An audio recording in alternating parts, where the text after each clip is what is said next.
Negara terus berduka apabila Terengganu, Kelantan, Perak dan Johor dilanda bah besar menyebabkan ribuan penduduk terpaksa dipindahkan ke tempat lebih selamat. Banjir kali ini antara yang terburuk dalam sejarah bencana di Malaysia sejak 1971. Lebih 10 juta daripada 33 juta penduduk negara ini, terutama yang tinggal di pantai timur, dijangka terkesan dengan bencana banjir. Setakat 23 Disember lepas, 6 nyawa menjadi korban banjir, iaitu seorang kanak-kanak perempuan berusia 2 tahun di Besut, Terengganu. 5 kes dilaporkan di Kelantan, termasuk tragedi 3 beradik berusia 20 hingga 29 tahun maut apabila terkena rencatan elektrik di hadapan rumah mereka. Mangsa dikenali sebagai Nur Fatiah Muhammad Nazir, 27 tahun, Sakinah, 29 tahun dan Nurul Syazwani, 33 tahun. Pihak TNB hendaklah sentiasa bersedia untuk dalam sebarang kemungkinan untuk memutuskan bekalan elektrik.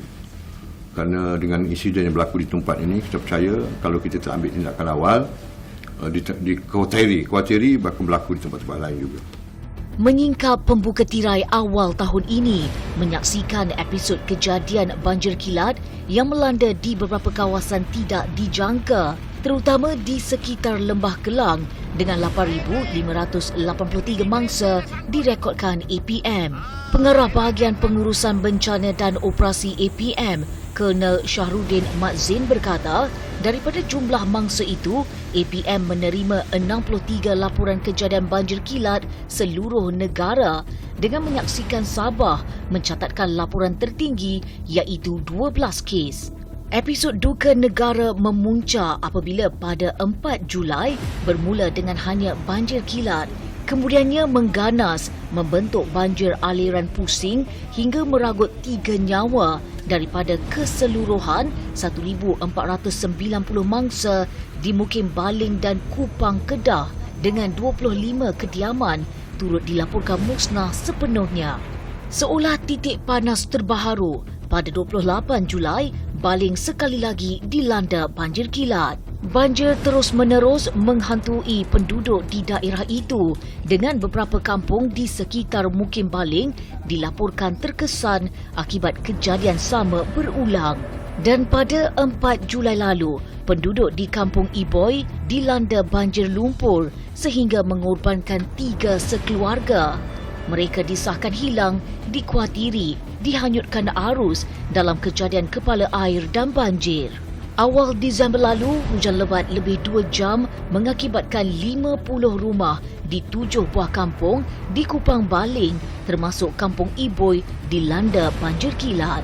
Air sungai yang naik terlalu cepat mengakibatkan beberapa rumah dimasuki air. Tahun ini sahaja 7 kali penduduk di Baling dilanda banjir dan tidak terhitung kerugian terpaksa ditanggung akibat kerosakan barangan berniaga dan peralatan rumah. Pada November pula, beberapa kawasan di Ibu Negara dan Selangor kembali terkesan, termasuklah pusat pentadbiran Kerajaan Persekutuan di Putrajaya yang berdepan kejadian banjir kilat.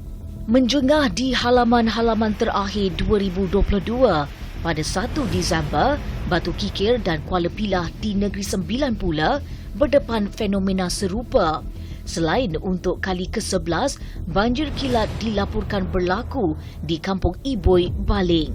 Secara keseluruhannya, negara terus merekodkan fenomena banjir kilat hampir di setiap negeri pada saban bulan sepanjang tahun ini dengan sesetengah kawasan terus berulang kali ditimpa siri musibah berkenaan. Pada 25 Februari, beberapa bangunan di sekitar Bandaraya Kuala Lumpur mengalami gegaran sekitar 9.45 pagi. Met Malaysia memaklumkan kejadian tersebut berlaku akibat gempa bumi berukuran 6.1 skala Richter yang berlaku di daerah Sumatera yang menyebabkan kesan gegaran tersebut dirasai di Kuala Lumpur. Gegaran itu turut dirasai di Seremban Negeri Sembilan yang memerlukan orang ramai terlibat keluar dari permis masing-masing selepas menerima pengumuman pengosongan bangunan. Jabatan Bomba dan Penyelamat Malaysia memaklumkan menerima 74 panggilan kecemasan di seluruh negara susulan gempa bumi yang berlaku di utara Sumatera, Indonesia itu.